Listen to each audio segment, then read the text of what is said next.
tiny elephant.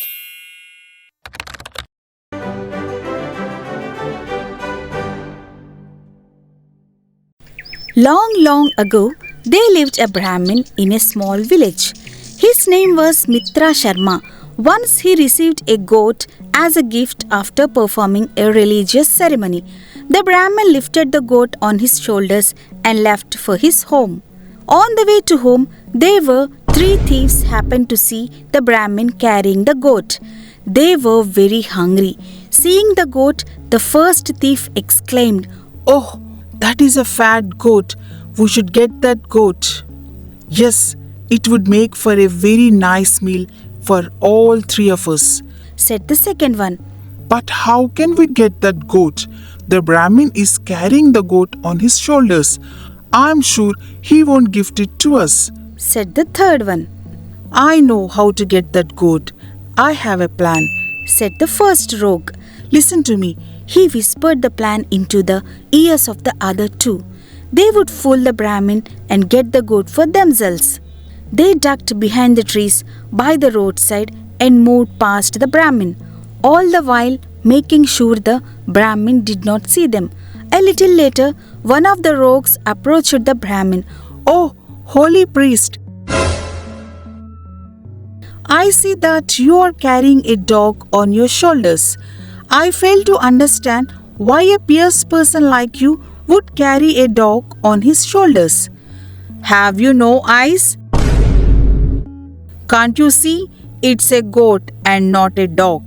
I received it as a gift for performing a religious ceremony extraordinarily well. Pardon me, sir, but I only say what I see with my eyes. I shall say no more," said the first rogue.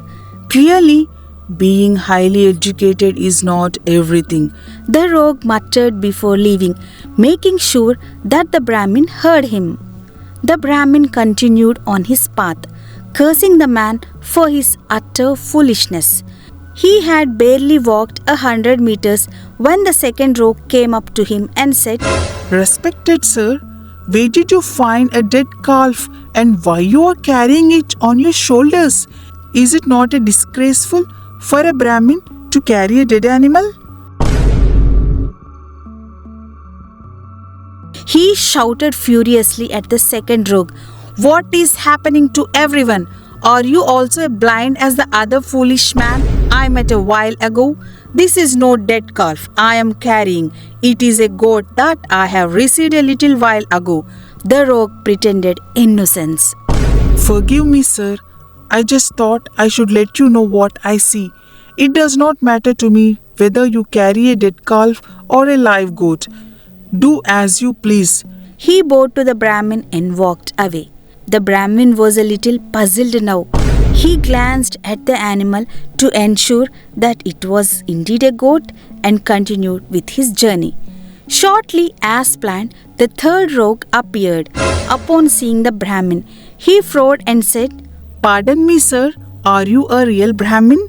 "Yes, indeed, I am. What sort of a question is that?" retorted the Brahmin.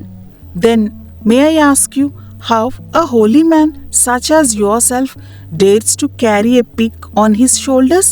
Someone as holy as you should not even touch this animal, let alone carrying it on your shoulders." The Brahmin became anxious. Every person that he had met on his way saw a different animal on his shoulders. The first person saw a dog, the second one a dead calf, and now a pig. "What if I'm carrying a shape-shifting monster or a goblin who could change forms?" thought the Brahmin. The Brahmin's face turned pale at the mere thought of carrying a monster on his shoulders all this while. Scared for his life, he immediately got rid of the goat and ran home as fast as he could. The rogue called out to his friends. They picked up the goat and left the place, all the while talking about the Brahmin whom they fooled so easily. Moral: do not get carried away by what others say. Always believe in yourself and your instincts.